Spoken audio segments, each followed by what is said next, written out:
아멘. 욥이 고난을 당하면서 계속해서 하나님께 질문한 것이 있습니다. 하나님, 왜 내가 이런 고난을 당합니까? 나보다 더 악한 사람들이 잘 살고 심지어는 편안한 죽음을 맞이하게 되어지는데 저는 하나님 앞에 그렇게 큰 죄를 짓지 않았는데 왜 이런 어려움을 당합니까? 라고 끊임없이 물었습니다. 하나님 계속해서 침묵하고 계시다고요. 어느 순간에 나타나셔서 말씀을 하시는 겁니다. 우리가 이제 지난주에 살펴본 것처럼 38절에 보면 폭풍우 가운데 나타나셔서 말씀을 하셨습니다. 그런데 이제 하나님이 나타나셔서 말씀을 하시면 우리가 이제 기대하는 건 이런 거잖아요. 그래, 네가 왜 고난을 당하는지 내가 얘기해 주마. 이제 이러실 걸 우리가 기대했는데 전혀 기대하지 않았던, 전혀 욥하고 상관이 없는 얘기만 쭉 합니다. 우리가 볼 때에는 전혀 연관이 없는 그런 얘기만, 동문서답하시는 것 같은 그런 느낌이 듭니다. 이제 이 38장하고 39장에는 네가 아느냐 이거예요. 그래서 짐승 얘기를 많이 하고요.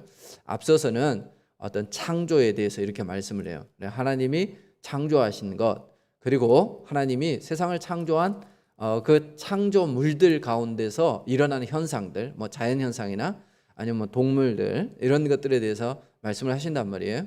네가 아니? 이렇게 말씀하세요. 이제 그 다음에 오늘 40장 1절부터는 쭉 한 14절까지, 이제 9절까지로 이렇게 분류할 수도 있고요, 5절까지로 이렇게 분류할 수도 있는데, 이제 5절까지 이렇게 본다면 거기에 보면 하나님께서 이제 욥에게 어떻게 보면 이제 도전하는 거예요. 이렇게 질문하는 거죠. 그 부분이 나옵니다.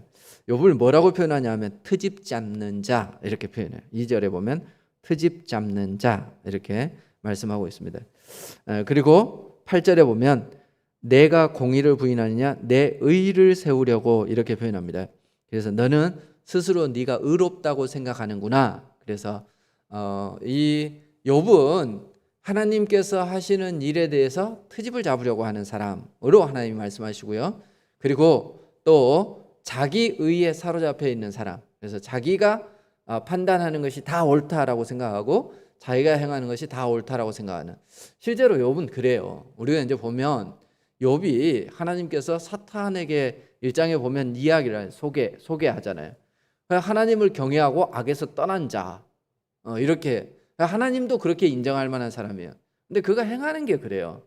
생일 지나고 나서 말이죠, 혹시 이 잔치를 하다가 그 자녀들이 죄를 지었을까봐 말이죠, 그 죄를 바로 씻으려고 말이죠, 하나님 앞에 그 자녀들의 숫자대로 제사를 드리는 이런 열심이 있었습니다.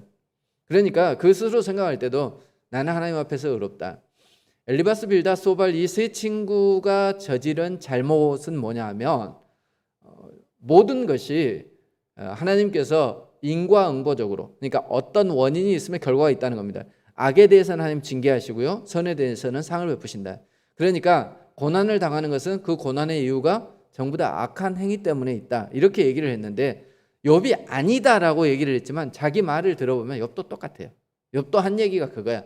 뭐냐, 나는 하나님 앞에 죄를 안 지었으니까 벌 받으면 안 된다 이거예요. 그러니까 굉장히 자기 의에 사로잡혀 있는 사람이죠. 욥이 훌륭한 사람인 것은 분명합니다. 내가 하나님께서 이제 다 빼앗아 가버리고 났을 때에도 뭐라 그래요? 내가 이 땅에 적신으로 태어나서 적신으로 돌아가는 게 맞다. 내가 붉은 몸을 가지고 몸뚱아리 하나로 이 땅에 태어났는데 하나님 많은 것 주셔서 내가 누리다가, 그래 하나님께서 말이지 그것을 다시 가져가 버리신다고 해도 하나님이 주신 건데 내가 뭐 할 말이 있냐. 내가 그래 빈몸으로 왔으니까 빈몸으로 가는 게 맞다. 이럴 정도예요. 굉장히 어렵죠. 하나님 그 입술로 원망하지 않았다 이렇게 말씀하고 있습니다. 자기 아내가 말이죠, 자기를 책망할 때에도 욕하고 말이지 너 죽어버려라 이렇게 얘기할 때에도 그가 그의 입술로 하나님께 범죄하지 않을 만큼, 그러니까 그렇게 살았어요. 자기가. 이런 사람들의 특징은 뭐냐 하면 나중에 자기가 어려움을 당하게 되어지면 자기 의에 사로잡혀서 내가 이만큼 벌 받을 사람 아닌데 왜 이렇게 벌을 받지? 이제 이런 생각에 사로잡힐 수 있는 거죠. 그럼 하나님께서 나타나셔서 이렇게 조목조목 들어서 이 녀석아 네가 이런 죄를 지었어, 이렇게 말씀해 주시면 얼마나 좋아요. 아니면은 내가 사실은 사탄하고 얘기를 했는데 네 자랑할만 해서 내가 한번 테스트 해보라고 했어. 뭐 이렇게 얘기를 해주든지. 이제 그도저도 아니면은 말이죠. 그래, 너가 지금 이게 이제 기간이 얼마나 되는지 몰라도 우리가 이렇게 상황들을 살펴볼 때 말이죠. 하루 이틀 그가 병든 것은 아니에요. 병든 기간이 굉장히 깊어졌다는 걸 알 수 있습니다. 몸에서 뭐 썩어가지고 구더기가 나올 정도 됐다는데 이게 금방 일어나겠습니까? 그래서 뭐 수개월 동안 아마 아픈 게 아닌가 그렇게 생각되어지는데 그 정도 됐으면 하나님께서 야 고생했다. 그간 네가 얼마나 힘들었냐. 뭐 이렇게 위로를 해 주신다든지 아니면 그래 내가 말이지 사탄한테 할 말이 있을 정도로 네가 잘 견뎌줘서 고맙다. 뭐 이렇게 말씀하신다든지 이래야 될 거 아니에요. 그런데 나타나셔가지고 폭풍 가운데 나타나신 하나님께서 내가 천지를 창조할 때 네가 그 가운데 있었느냐? 뭐 이렇게 말씀하시는 거예요. 예. 뭐 들염소가 새끼를 낳는 거 뭐 그런 걸 네가 아냐? 뭐 하늘에 비가 만들어지는 걸 네가 아냐?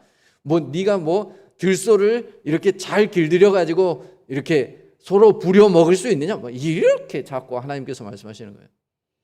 네가 뭘 아니? 이것은 사실 욥에게 이렇게 말하는 것은 나는 다 안다 이거죠. 하나님은 전지하시다는 겁니다. 그런데 너는 나만큼 잘 알고 있니? 이걸 묻는 거죠. 근데 이제 오늘 보면은 어떤 말씀이 나와 있어요? 베헤못하고 이제 41장에 넘어가면 리워야단이 나와요. 이제 오늘 그대로 써놨어요. 베헤못이 뭔지 잘 몰라요. 근데 이제 이 특징들을 이렇게 기록을 해놨는데 분명한 것은 뭐냐면 하나님께서 창조하신 피조물이라는 겁니다. 그리고 이게 베헤못은 육상에서 가장 강한 동물이에요. 아주 힘이 세고 교만한 이런 동물. 그리고 이제 리오야단은 다른 성경에 보면 리오야단이라는 표현은 꽤 있어요. 옛 뱀, 뭐 사탄 이렇게 표현되어지기도 해요. 이 리오야단은 이제 바다, 물, 이제 여기에 해상 동물이라고 볼 수 있어요. 거기에 사는 거예요. 거기에서 굉장히 강한 거예요. 그런데 이것을 네가 잡을 수 있느냐 이렇게 말씀해요. 그러니까 너가 할 수 있니? 이제 앞에서는 어떻게 보면 네가 아니라고 물었다면 이번에는요 네가 뭘 할 수 있니? 라고 물어요. 그러면서 하나님 하시는 말씀 뭐예요? 나는 그걸 길들일 수 있다는 겁니다. 나는 할 수 있다. 근데 넌 할 수 있니? 이렇게 이제 묻는 거죠. 그 전에 40장 1절부터 5절 이 질문이 나오는 겁니다. 그래, 이 욥에게 너가 트집을 잡는구나. 그래서 네가 나와 싸우겠느냐? 이렇게 말씀을 해요. 앞에서 얘기한 것처럼 그럼 대장부처럼 말이지 허리를 묶어라. 한번 붙어보자. 이거죠. 그러면서 하나님이 말씀을 하시는 거예요. 자, 그런데 이 부분에 대해서 욥의 반응이 조금 달라졌어요. 4절에 보면 보소서 나는 비천하오니 무엇이라 주께 대답하리이까? 하나님 난 비천한 존재입니다. 앞서서 계속 친구들이 얘기할 때는 뭐라 그래요? 내가 의로운 사람이다. 내가 하나님 앞에 벌 받을 사람은 아니다. 이 정도 고난 받을 사람은 아니다. 그런데 하나님 앞에 딱 서자마자 그가 달라졌습니다. 저는 비천한 사람입니다. 이거는 무슨 얘기냐면 하나님이 그래 너하고 나하고 한번 논쟁을 벌려볼까? 이제 네가 한번 이렇게 딱 허리띠 조이고 나하고 한번 붙어볼래? 이렇게 얘기했을 때 그가 대답하는 거예요. 무슨 내용이겠습니까 이게? 하나님하고 저하고는 체급이 다릅니다 이 말이에요. 그러니 우리가 이게 붙어보는 게 가능한 일입니까 이 말이죠. 전 비천합니다. 제가 아는 어떤 목사님이 강원도에서 이렇게 잘하신 분이 있는데 자기가 텔레비전을 보면은 탁구 그때 이제 우리나라 뭐 86 아시안 게임 88 올림픽 이러면서 우리나라 탁구가 굉장히 붐이 일었잖아요. 그래서 전국에 막 탁구장이 많이 생겼었어요. 이제 그럴 때 국가대표 선수들을 보면서 맨날 중국에 우린 좀 많이 졌잖아. 그걸 보고 저걸 못 넘기냐 막 이랬다네. 그랬는데 자기 그쪽 지역에 전지훈련을 국가대표들이 왔더래요. 그래 그 사람들이 왔는데 이제 각자 뭐 자기들이 이렇게 게임을 하고 그리 하는데 한 번은 파트너가 없었는지 한 선수가 자기를 보고 탁구 좀 치냐고 물어보더래요. 그래서 이제 자기가 동네 탁구는 한다 그렇게 얘기를 했더니 아무것도 하지 말고 라켓만 좀 잡고 있어 달라더랍니다. 그래가지고는 저 건너편에 딱 오더니 자기 손으로 이렇게 잡고 이 각도로 가만히 잡고 있으래.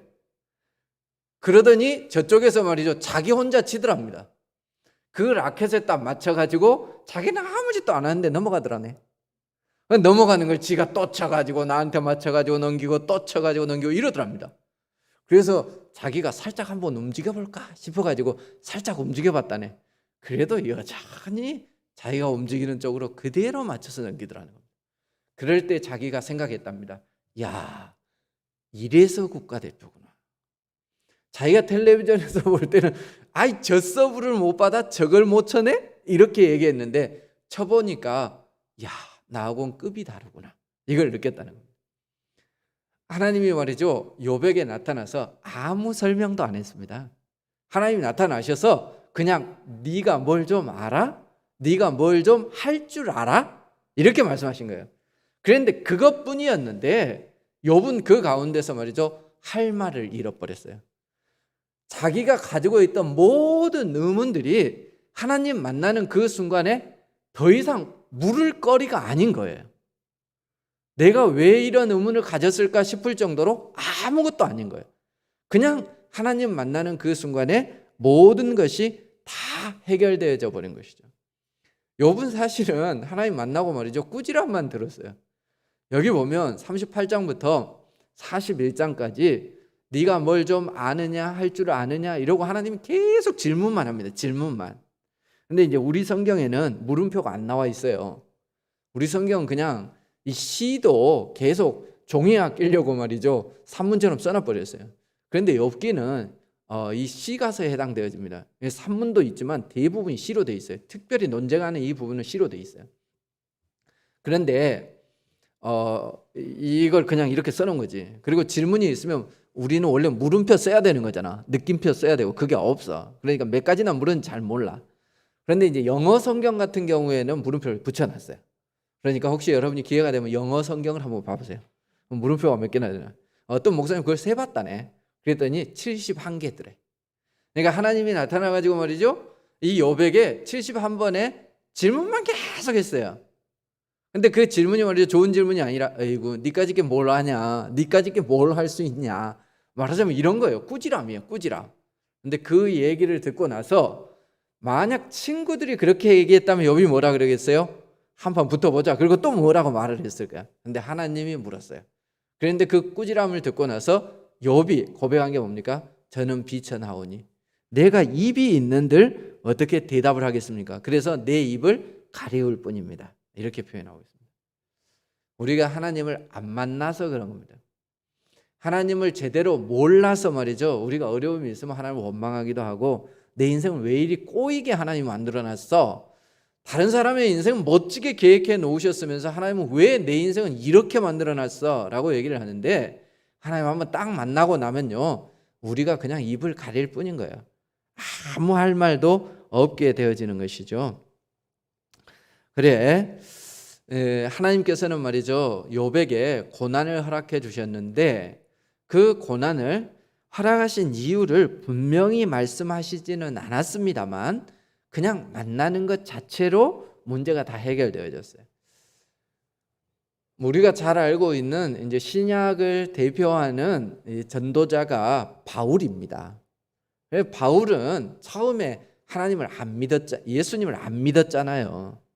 그래서 예수님을 믿는 사람들은 말이죠, 공문을 받아 가지고 와서 죽이려고 했고 심지어는 다메섹까지 갔어요. 거기 가는 도중에 예수를 만납니다. 근데 예수님께서 이 바울을 만나서 그냥 바울아, 왜 네가 나를 핍박하느냐 이렇게 말씀하셨을 뿐이에요. 책망하신 거죠. 다른 때 같으면 바울이 얼마나 똑똑한 사람입니까? 아덴에 가서 말이죠, 아테네라고 하는 그곳은 철학의 도시였어요. 거기에 가서 그 많은 철학자들하고 얘기를 나눠도 처지지 않는 사람이 바울입니다. 그 지식이 얼마나 똑똑했던지 말이죠, 나중에 유대 왕이 뭐라고 얘기를 해요? 아유 바울아, 네 그 많은 지식이 너를 미치게 했구나 라고 얘기할 정도로 똑똑한 사람이에요. 그런데 예수님을 만나서 예수님이 한마디 하신 겁니다. 왜 네가 나를 핍박하니? 그랬는데 바울이 한마디도 못하잖아요. 그냥 예수님을 만나고 그분의 꾸지람을 들었을 뿐인데 뭐 자기가 할 말이 아무것도 없는 거예요. 그리고 그의 인생이 어때요? 완전히 변해버렸습니다. 어떤 사람으로 변했습니까? 예수님을 핍박하던 사람에서 예수님을 증거하는 사람으로 변해버리고 말았습니다. 하나님께서 우리에게 요구하시는 것은 우리에게 일어나는 어떤 현상을 이해하기를 요구하시는 게 아니에요. 저번에도 말씀드렸지만 하나님께서 우리에게 어떤 상황을 주었을 때 우리가 그 상황을 말이죠, 신앙 안에서 잘 이겨나가기를 원하시는 것이지 우리에게 주어진 그 상황이 왜 주어졌는가 하는 것을 이해하기를 원하시지 않습니다. 그러면 우리가 왜 내게 이런 상황이 일어나는가 하는 부분에 대해서 의문을 가지고, 그리고 자기가 하나님보다 더 의로운 것처럼 하나님이 나에게 지금 실수하신 거야 라고까지 얘기하는 거예요. 안 만나서 그런 겁니다. 안 만나서. 하나님을 만나면 절대 그럴 수 없는 거예요. 하나님을 만나면 모든 문제가 다 해결되어질 수 있는 겁니다. 그런데 그가 하나님을 만나지 않았기 때문에 계속해서 하나님께 의문을 던지는 거죠. 자기의 의에 빠지고 하나님 뭔가 실수하지 않았나 이렇게 생각할 정도로 의문을 제기하는 겁니다. 자, 그런 그에게 하나님이 나타나셔서 아까 말씀드렸던 것처럼 너 알고 있니? 그러면서 하나님은 뭐라고 말씀하시는 거예요? 나는 알아. 너 할 수 있니? 이게 할 말이 아무것도 없어요. 그런데 하나님 뭐라고 말씀하시는 거예요? 나는 할 수 있어. 자, 그러면 우리가 하나님께서 나는 할 수 있어 혹은 나는 알고 있어 이렇게 우리에게 말씀해 주시는 이유가 뭘까요? 자기 자랑하려고? 너하고 나하고는 수준이 달라 이 녀석아 어디서 까불어 이러려고 하나님께서 나는 알고 있어 나는 할 수 있어 이렇게 말씀하실까요? 하나님께서 말이죠, 우리에게 그렇게 물으신 것은 내가 알고 있는 것으로, 내가 할 수 있는 것으로 네가 지금 가지고 있는 그 문제를 해결해 주시겠다라고 하는 그런 말씀인 거예요. 예수님께서 종종 말이죠, 이렇게 병자들이 찾아와서 낫게 해달라고 얘기할 때 예수님이 물었던 게 있습니다. 그게 뭐예요? 네가 보게 될 줄 믿느냐? 네가 낫게 될 줄 믿느냐? 이렇게 물어요. 자, 이거 왜 물었을까요? 그건 말이죠, 네가 믿기만 한다면 나는 그런 능력을 가지고 있다는 겁니다. 준비하고 계시는 거예요. 예수님 그런 능력을 가지고 있기 때문에 네가 믿니? 라고 그냥 묻는 겁니다. 그래서 그렇다고 한다면 예수님은 그에게 낫게 해줄 그런 어떤 마음을 가지고 계시는 것이죠. 하나님께서 욥에게 묻는 것도 똑같은 겁니다. 네가 아니? 나는 알아. 네가 할 수 있니? 나는 할 수 있어. 이 말은 뭡니까? 네가 모르고 네가 할 수 없는 거 그거 걱정할 필요가 없다는 겁니다. 왜냐하면 나는 너의 하나님이 되고 그리고 내가 그 문제를 해결해 줄 것이기 때문에. 그럼 우리가 할 일은 뭐예요? 우리가 주어진 그 상황에서 신앙인으로서의 자세를 잃지 아니하고 우리가 하나님을 의지하고 그 상황을 잘 이겨내면 되는 거예요. 그렇게 되면 그 문제가 해결되어지는 겁니다. 그래 왜 이렇습니까? 라고 우리가 얘기할 필요가 없어요. 자, 여기에 이제 베헤못이나 르호야단을 왜 비유로 들었을까요? 사실 이 짐승이 뭔지도 몰라요. 그래서 어떤 사람은 베헤못은 육상에서 가장 큰 이렇게 힘을 지니고 있는 동물이 뭘까? 그리고 말이지 이 연꽃 사이에 있다 뭐 이런 표현들을 볼 때에 이게 하마가 아닐까? 그래서 어떤 번역에는 하마다 이렇게 번역해놔요. 뒤에 르호야단은 악어다 이렇게 번역해놔요. 근데 보세요, 이 악어가 뭐 불을 품고 그래요? 그렇지 않잖아. 악어도 아닌 거야. 이거는 하마도 아닌 거야. 어떤 사람 말이 공룡일 거다 이렇게 얘기를 해요. 그런데 말이죠, 욥 시대에는 공룡은 이미 없어. 공룡 없는 시대예요. 그러니까 이게 공룡이 아니에요. 그러니까 어떤 상상 속의 동물일 수 있어요. 그 하나님께서 말씀하시는 건 뭐냐면 욥은 뭔 얘기인지 알아들었을 거예요. 육지에서 가장 강한 동물, 가장 교만하고 가장 강한 피조물, 그것을 내가 이겨낼 수 있다는 겁니다. 자, 그러면 욥은 걔를 못 이겨요. 근데 하나님은 이겨낼 수 있어요. 그러면 욥이 하나님하고 싸우면 이기겠어요? 못 이기지. 네가 그것도 못 이기면서 나한테 덤벼들려고 해? 이 말인 겁니다. 뭔지 이해하실 수 있겠어요? 네가 육상에서 혹은 해상에서 가장 그 강한 그 피조물도 네가 이겨낼 수 없으면서 어디 나 앞에 와서 끄떡거리냐. 그래서 우리가 어떤 어려운 문제가 있어도 말이죠, 하지 말아야 될 게 있습니다. 그게 뭐냐? 하나님 앞에서 말이죠, 하나님 앞에 덤벼드는 이런 행동은 하지 말아야 되는 것이죠. 자, 그러면 이제 우리가 이 말씀을 이제 욥이 당한 고난, 그래 친구들의 어떤 답변들, 그리고 이제 하나님께서 나타나셔서 욥에게 이제 말씀하신 이런 부분들을 우리가 보면서 욥에게 당한 고난이 욥에게 유익한 것이었을까? 왜 하나님은 어떤 목적으로 하나님께서 욥에게 이런 고난을 주셨을까? 혹은 욥이 이 고난을 겪고 나서 얻게 된 것은 무엇이고 잃게 된 것은 무엇인가? 우리가 이제 이런 것은 한번 살펴볼 필요가 있는 거죠. 욥이 말이죠, 이 고난을 통해서 그가 알게 되어진 게 있습니다. 그게 뭐냐면 어떻게 보면 두 가지예요. 그건 뭐냐면 하나님을 알게 된 거예요. 이 고난을 통해서 하나님을 알게 되어진 겁니다. 우리는 고난의 상황을 통해서 깨달아야 되는 게 있어요. 그게 뭐냐면 하나님이 어떤 분인가 하는 것을 깨달아야 되는 겁니다. 고난을 통해서 하나님을 깨닫지 못한다면 말이죠, 우리가 참으로 불쌍한 사람이 되어지는 거예요. 고난을 겪으면서 하나님이 얼마나 위대하신 분이고 하나님이 얼마나 능력 있는 분이시고 하나님이 얼마나 나를 사랑하시고 나와 함께 하시는가 하는 것을 우리가 알아야 되는 거죠. 자, 그리고 또 하나 알아야 되는 것은 뭐냐면 자신을 알아야 되는 거예요. 많은 사람들은 교만합니다. 내가 뭐든지 할 수 있다 이렇게 생각해요. 내가 계획한 대로 할 수 있다. 내가 노력하면 할 수 있다. 이런 생각들을 가지고 있어요. 그리고 또 한 가지, 크리스찬들이 가지고 있는 자신에 대한 어떤 잘못된 지식이 하나 있는데 그게 뭐냐면 나는 남들보다 의롭다 하는 거예요. 그래도 난 남들보다 괜찮아. 그래도 난 하나님 앞에서 덜 부끄러운 사람이야. 욥처럼 이런 생각을 많이 가지고 있어요. 그런데 우리가 고난을 겪으면서 자신을 보게 되어지는 겁니다. 욥이 하나님 나타나고 나서 아무 말도 못했잖아요. 이유가 뭐예요? 하나님을 보고 나니까, 하나님을 알고 나니까 자신이 보이더라는 거예요. 자신을 봤는데 자기가 얼마나 초라한 사람인지, 아무 말도 내뱉을 말이 없는 사람이라고 하는 것을 그가 깨닫게 되어진 것이죠. 우리가 고난을 통해서 말이죠, 하나님을 발견하고 나를 발견할 수 있는 그런 기회로 삼아야 하는 것입니다. 자, 그리고 욥에게 있어서 고난은 어떤 의미에서 하나님이 주신 상급이었어요.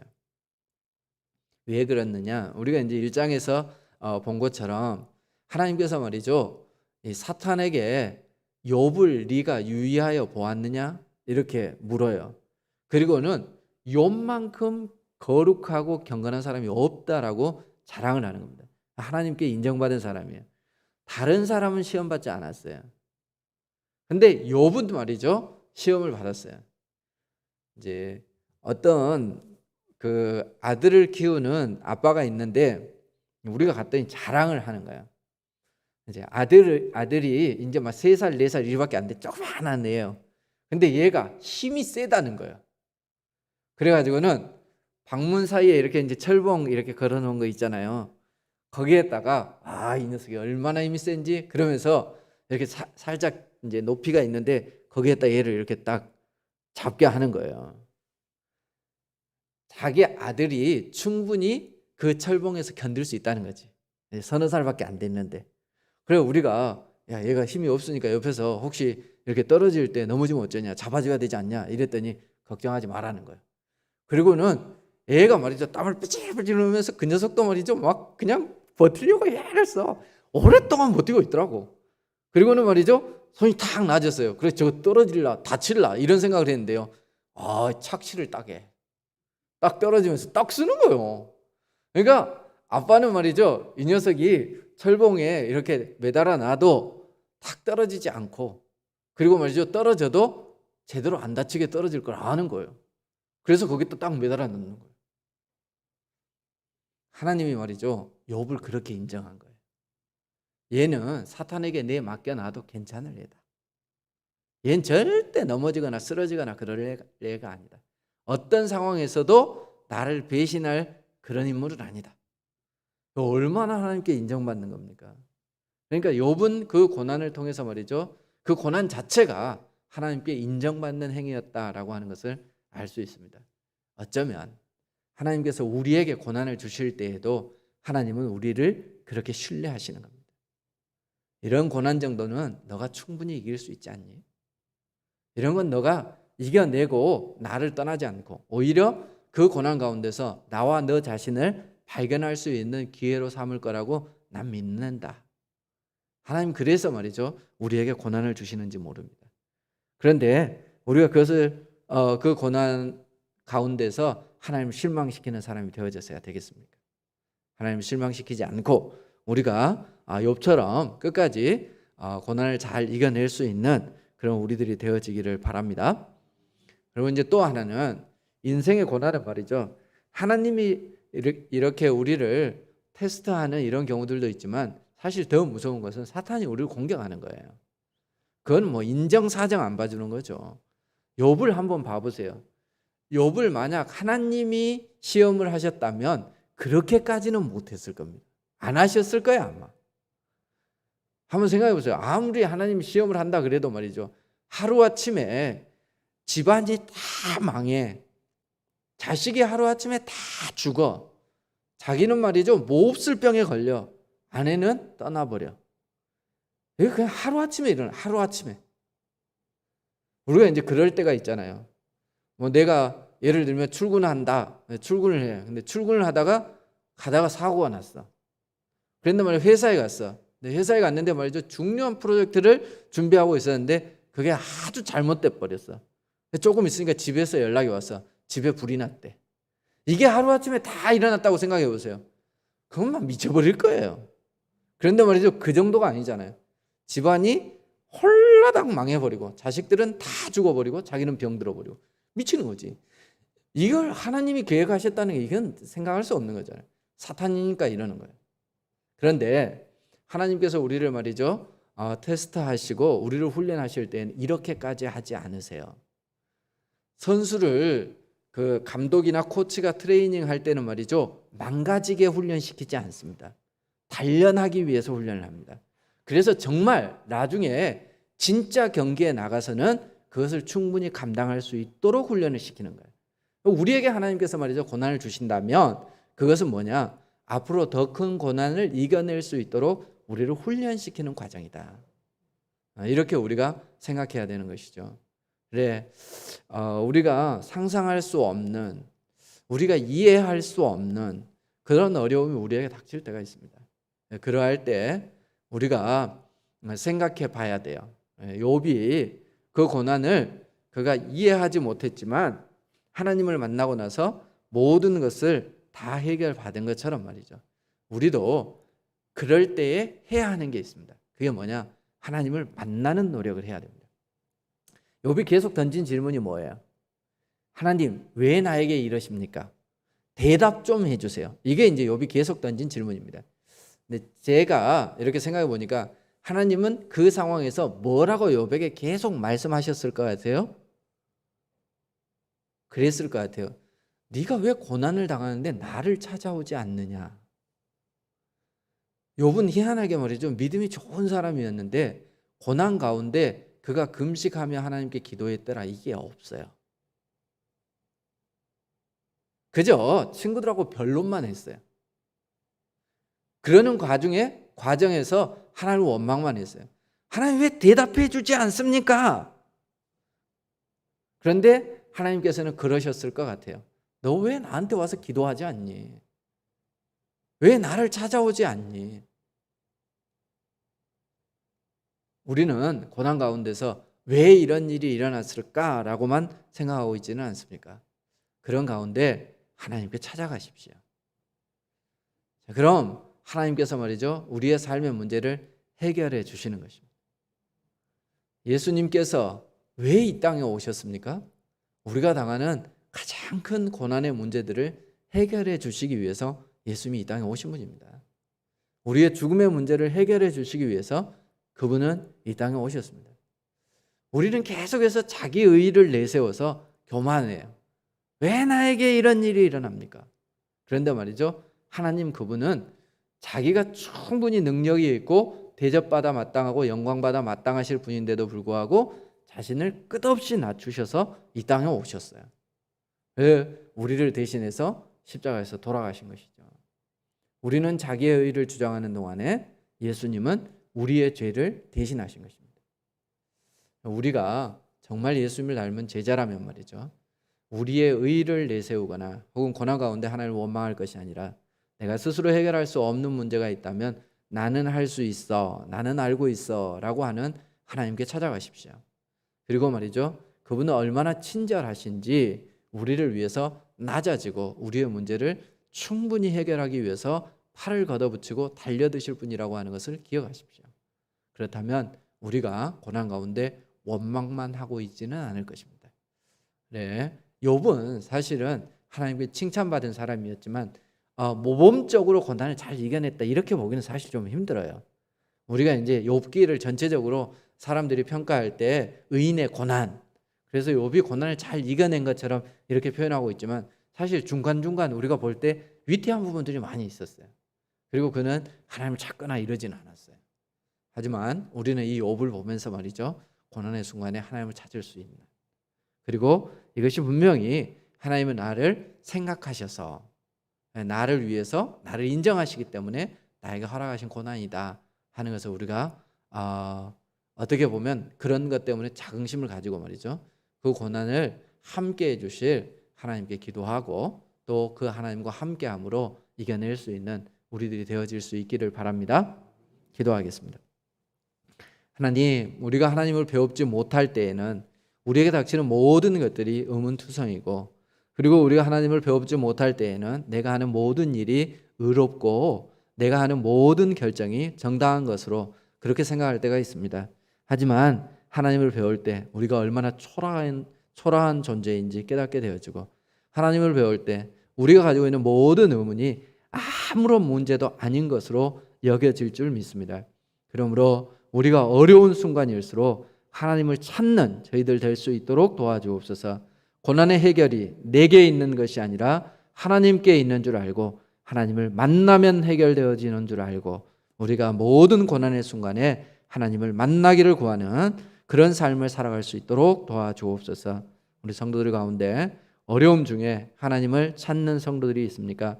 외면하지 마시고 하나님께서 오셔서 그들 가운데 임재하여 주시고 만나 주시고 그들이 안고 있는 모든 문제들을 해결하여 주옵소서. 감사를 드리오며 예수님 이름으로 기도하옵나이다. 아멘.